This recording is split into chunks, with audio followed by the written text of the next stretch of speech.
Hello student, welcome you all here. I am Ankita Singh and today I am going to start the second chapter of civics, and you can see the topic of second chapter: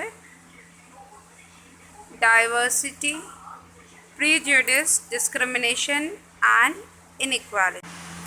So student, इस chapter में हम पढ़ेंगे diversity से related. हमने इस chapter के बारे में पहले भी पढ़ा था, और इस चैप्टर में हम पढ़ेंगे प्रीजुडिस क्या होता है, डिस्क्रिमिनेशन और इनइक्वालिटी किस किस तरह की है उसके बारे में हम पढ़ेंगे।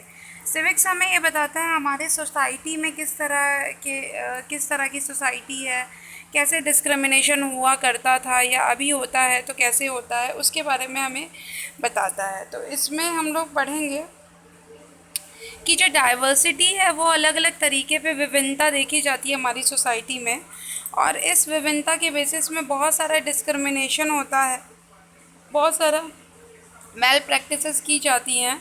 मतलब डिस्क्रिमिनेशन ज़्यादातर किस बेसिस पे होता है? कास्ट के बेसिस पे, कलर के बेसिस पे, रिलीजन के बेसिस पे।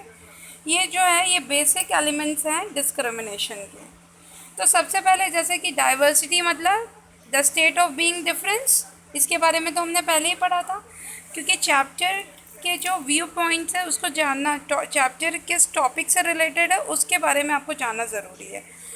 तो डाइवर्सिटी के बारे में तो हमें पढ़ा था। डाइवर्सिटी अलग अलग तरह से, इस डाइवर्सिटी में किस किस तरह से भेदभाव किया जाता है वो हम देखेंगे। एक प्रेजुडिस होती है। प्रेजुडिस क्या होती है? जजिंग अनफेयरली, कुछ भी चीज़ के बारे में अपने से ही जज कर लेना, ठीक है? जज करना किसी भी पर्सन को, मतलब उस पर्सन के अगेंस्ट अपने खुद के कुछ ऐसी धारणा बना लेना। तो किसी भी चीज़ के बारे में जज करना without knowing the reasonable fact, किसी चीज़ के बारे में जानकारी ना हो लेकिन उसके बारे में कुछ भी अनुमान या आकलन या कुछ भी समझ लेना, उसको कहते हैं प्रीजुडिस। आपको किसी चीज़ के बारे में जानकारी ना हो लेकिन अपना एक धारणा बना लेना उसके प्रति, उसको कहते हैं प्रीजुडिस। देन डिस्क्रिमिनेशन क्या होती है? Unfair treatment of a person, किसी भी पर्सन के अगेंस्ट या किसी भी पर्सन के बारे में कोई भी अनफेयर ट्रीटमेंट करना, मतलब कि किसी के साथ कोई भी शोषण करना, वो एक तरह से डिस्क्रिमिनेशन है। अनफेयर मतलब जो सही ना हो, इस तरह का कोई काम किसी भी पर्सन के साथ करना, वो होता है डिस्क्रिमिनेशन। इनइक्वालिटी, असमानता, इसके बारे में तो आप जानते ही होंगे डियर स्टूडेंट। इनइक्वालिटी का मतलब होता है असमानता। एक और आता है वर्ड स्टेरियोटाइप। स्टेरियोटाइप क्या होता है? एक ऐसा प्री कन्विंस्ड एक फैक्ट होता है किसी भी पर्सन के। जैसे कि हम लोग बोलते नहीं हैं कि सिर्फ जो गर्ल्स होती हैं वो कुकिंग के लिए या घर संभालने के लिए होती हैं, और बॉयज़ जो होते हैं अच्छे क्रिकेटर होते हैं। तो मतलब ऐसी कोई धारणा बना लेना, गर्ल्स सिर्फ रोती रहती हैं, बॉयज़ अच्छे फुटबॉलर्स होते हैं। तो ये एक धारणा हमेशा से चली आई है, जैसे कि गर्ल्स घर के काम के लिए होती हैं, बॉयज़ जो होते हैं वो खेलने कूदने और पढ़ने के लिए होते हैं। तो पुराने समय की ये धारणा है, लेकिन ऐसा नहीं है। तो इसको कहते हैं स्टेरियोटाइप। ओके, तो इसके बारे में भी हम पढ़ेंगे आगे। तो सबसे पहले हम बात कर लेते हैं प्रीजुडिस, जिसके बारे में हमने बताया प्री जजमेंट कर लेना बिना ही फैक्ट जाने। तो ये भी एक तरह से डिस्क्रिमिनेशन है। तो डिस्क्रिमिनेशन जो होता है on the basis of colours देखने को मिला अलग अलग तरह से। जैसे मैंने आपको बताया कि जो शोषण होता है, डिस्क्रिमिनेशन होता है, अत्याचार जो होता है वो कलर के बेसिस पे, कास्ट के बेसिस पे, क्लास के बेसिस पे, जेंडर के बेसिस पे किया जाता है। तो हम यहाँ पे अलग अलग टॉपिक पढ़ेंगे कि किन किन बेसिस पे डिस्क्रिमिनेशन होता है। यस डियर स्टूडेंट, जैसे कि मैंने आपसे बोला कि हम लोग बात करेंगे on the basis of colour. Colour के बेसिस पे कैसे डिस्क्रिमिनेशन होता है? डिस्क्रिमिनेशन जैसे है कि भेदभाव हमने देखा है। अफ्रीका की भी हमने स्टोरी सुनी है कि अफ्रीका में भी रैशियल डिस्क्रिमिनेशन मतलब रंग रूप का भेदभाव किया जाता था, काले गोरे का भेदभाव किया जाता था। ऐसे ही हमारी कंट्री में भी रंग रूप से भेदभाव किया जाता था, ब्लैक एंड वाइट के प्रति भेदभाव होता है।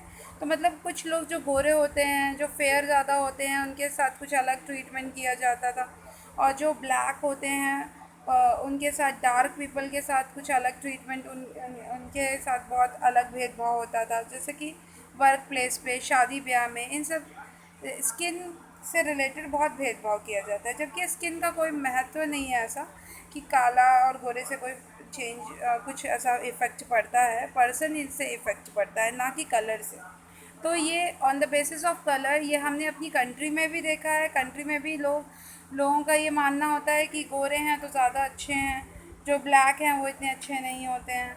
ऐसे ही विदेश में भी हमने अफ्रीका के बारे में पढ़ा। जब गांधी जी अफ्रीका में वकालत की पढ़ाई करने गए थे तो उनने भी देखा कि वहाँ पे रैशियल डिस्क्रिमिनेशन, मतलब कि रंग रूप का डिस्क्रिमिनेशन होता था, मतलब काले गोरे का भेदभाव।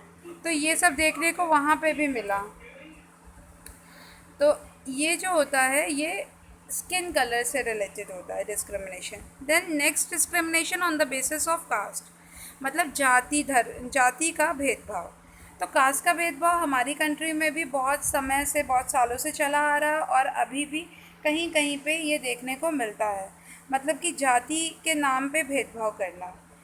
जैसे कि हमारी जो सोसाइटी थी पहले के समय पे, एंशिएंट टाइम में, वो 4 क्लासेस पे डिवाइडेड थी।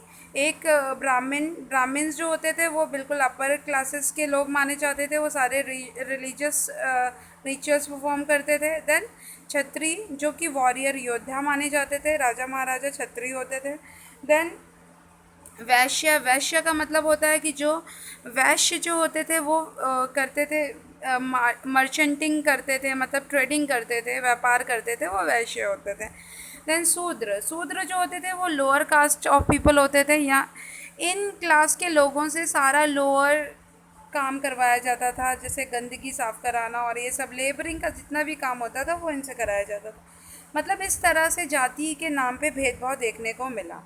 तो हमारी सोसाइटी पूरी डिवाइडेड थी सुपीरियर क्लासेस में और इन्फीरियर क्लासेस मतलब बिल्कुल निम्न कोटि की जाति। तो ये सब हमारी कंट्री में भी बहुत देखने को मिला, कास्ट के नाम पे भेदभाव। जितनी शेड्यूल कास्ट, शेड्यूल ट्राइब थे, उनके नाम पे बहुत भेदभाव होते थे। आपने BR अम्बेडकर जी के बारे में भी सुना होगा। भीमराव अम्बेडकर साहब जो थे वो उनने इसी के प्रोटेस्ट के लिए अभियान चलाया था, और जितने भी हरिजन्स थे, जितने भी लोअर क्लास के लोग थे, उनके अपलिफ्टमेंट के लिए बहुत सारा चेंजमेंट लाया हमारे कॉन्स्टिट्यूशन में। कॉन्स्टिट्यूशन में बहुत सारे ऐसे फैक्ट्स उनके लिए रिजर्व्ड सीट्स और प्रोविजंस ऐसे क्रिएट किए गए जिससे वो अपने आप को अपलिफ्ट कर सकें। तो ये हमने देखा कि डिस्क्रिमिनेशन कास्ट के बेसिस पे भी किया जाता है। तो इस तरह से डिस्क्रिमिनेशन की बात हुई।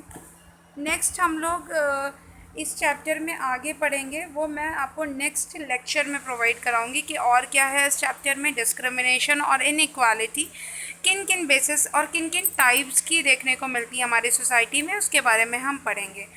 डियर स्टूडेंट, अभी के लिए इतना ही था और इसको अच्छे से आप पढ़िए, इस लेक्चर को पूरा वॉच करिए और अपनी बुक के साथ इसको ज़रूर समझने की कोशिश करिए। आपको पूरा चैप्टर इजीली समझ में आ जाएगा और आप अपने आंसर्स को खुद भी लिख सकते हैं। तब तक के लिए आप घर पे रहिए और अच्छे से पढ़ते रहिए। साथ ही साथ मेरे चैनल को सब्सक्राइब करना, लाइक करना, कमेंट करना, शेयर करना मत भूलिए। बेल आइकन को ज़रूर से प्रेस कर दीजिए ताकि आपको मेरे लेटेस्ट वीडियोस के अपलोड्स आपको मिलते रहें, उनकी नोटिफिकेशन आपको मिलती रहे और चैनल को आप बराबर से देखते रहें। So dear student, I hope आपको ये समझ में आया होगा अच्छे से। Thank you for watching. I will provide you the next lecture over this topic in the next video. Till then, bye bye, take care. Thank you for watching.